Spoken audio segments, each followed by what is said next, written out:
Hey guys, Bryan with the Bound Web Design here with another Squarespace tutorial for you. Today I'm going to be talking about privacy policies. Yes, you need a privacy policy. I believe it is against the law. It is legal policy for you to have a privacy policy and a lot of times other policies on your website. Privacy laws protect the consumer and not the owner, not the website owner. So I am not a lawyer, but I have partnered with the awesome people over at Termageddon. And so I want to tell you a little bit about, with these privacy laws, you can be hit with penalties starting at $2,500 per violation per website visitor. So it can get pretty pricey pretty quick. And the laws are constantly changing and they're different in every state and every country.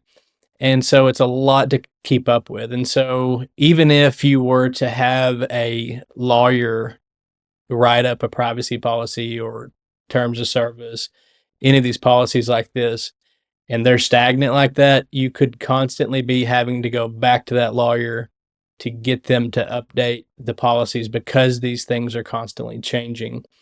That's why it's so nice to have something like Termageddon to be able to have them generate your privacy or terms of service policies, and then they take care of the back end of it. When these laws update, they automatically update the policy for you. And since it's added to your website with an embed code, it automatically updates on your website as well. So you can get these policies added to your website and then you never have to think about it again. And some of these proposed privacy bills include what's called a privacy right of action, which means that someone could sue you regardless of location for not having compliant privacy policy. So anyhow, you can see there's a lot of reasons to make sure that you have this taken care of. In the description of this video, I have a link for Termageddon. I'll have a code down there for you to be able to use to be able to save you 10% off of your first payment to them. And one of the great things that they do, and the reason, other than just how awesome of people they are, but one of the things that they do that I haven't found with any of the other companies in this field, is that they will set up a call with you and actually walk you through the questions that you'll have to answer to be able to get your privacy policy or terms of, whatever policies you need. They'll determine which ones you need based off the questions that you answer. And then they'll be able to set the policy up for your website based off the answers that you give. And you walk away from that knowing that you're taken care of. The other services that I'm familiar with, you have to go through the questions yourself and try to answer them the best you can. And you're probably not a lawyer either. And so it can leave you feeling like, okay, I got it done, but is it even right? And so it's like, you may not be protected then either. If it's not done the right way, you should still get sued by someone. So anyhow, that's all in the description of the video. If you have any questions, you can leave those in the comments and I will try to help as best I can. Let's get on to actually adding the privacy policy to your page and what's best practices with that. Okay, so we're here on the website of a client of mine that I actually just got through recently setting this up for. And so you can see here, they have their terms of service policy and their cookie policy. I had the privacy policy set up too, but deleted it so I can add it back for demonstration purposes for this video. And so to do this, you'll see these are all set up in the not linked section of the pages in your navigation over here. So we'll go back to the home. So you would just go into website pages, and then you're going to go to not linked here, and you're going to hit the plus button. And you want to choose page layouts because they actually have a privacy policy and a terms of service policy layout here. So you would just choose the privacy policy. We'll just go with this first one here. For some reason, it always labels it privacy policy 1. I don't know why. There's no privacy policy 2. It just automatically does that for some reason. So then we want to go into the settings wheel there and make sure that the URL slug looks good. It does. So we're going to close that, and then we're going to go into edit here. And the first thing I'm going to change is because the rest of the website, the background is this black color.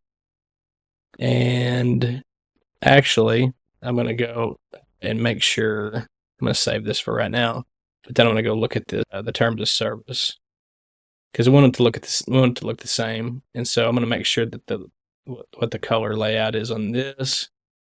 And okay, it's darkest one on there. So I'll go back over to the privacy policy, and I'll make sure to choose that same color scheme. So darkest one. And okay, so here we're going to want to get rid of this text block, and then we're going to add a code block. We're going to set this up in the middle of the page, even on both sides there. And then we will click the pencil to edit, and then I'm going to double click to highlight all that, and then I'm just going to paste the code that I got from Termageddon in there. You'll see it's got the embedded scripts now, and then we will save that. And when we exit, you see the privacy policy generates here, and you can see what it looks like in the full screen preview here. So now the other thing that we want to do, I want to make sure that this is set up the same, and click G. Okay, so that's actually a wider setup than what, so I'm going to make sure it matches. So I'm going to go back to edit and widen that out so the layout's the same. And then I'm going to take it and I'm going to drag it down here to where it's with the other legal policies: privacy policy, terms of service, cookie policy. And then let's talk about where you're going to set it up to where people visiting the website actually have access to be able to go and read those privacy policies and see what they say, what their rights are on your, what you've shown them that their rights are on your website. So we're going to click on the logo there to go back to the home page. Didn't have to, it's going to be in the footer, so which is going to be on every page. But we will go into edit mode. And you see here, I've just placed it in the footer. And you're going to set each of these up as a link. And you see here, I've set this, so you could edit. Nope. Let's see. Okay, it's not wanting to. But you're going to be setting it up different anyway. You would be to the link here, and then you'll say, okay, so there it is right there, the privacy policy. And so you just make sure that you have that URL slug that was on the settings page attached. So you would just type in privacy, and then you would make sure that you set it up as a link and then attach the link. Then make sure you have the URL slug to that link there. One of the other things that Termageddon sets up for you, for them, they set up the privacy, the terms, the cookies, policies, and then they also gave them the privacy settings that you can access. And so someone could at any time come back and readjust how they want to view your website within the privacy settings. So if you found that helpful, and I hope you did, you can leave a like and subscribe if you want more Squarespace tutorials like this one. And I'd like to remind you that you can subscribe to my newsletter so that you can constantly be getting information like this, and the information for that's down in the video description as well. And if you'd like me to build your Squarespace website for you, you can find my contact information down there in the video description also.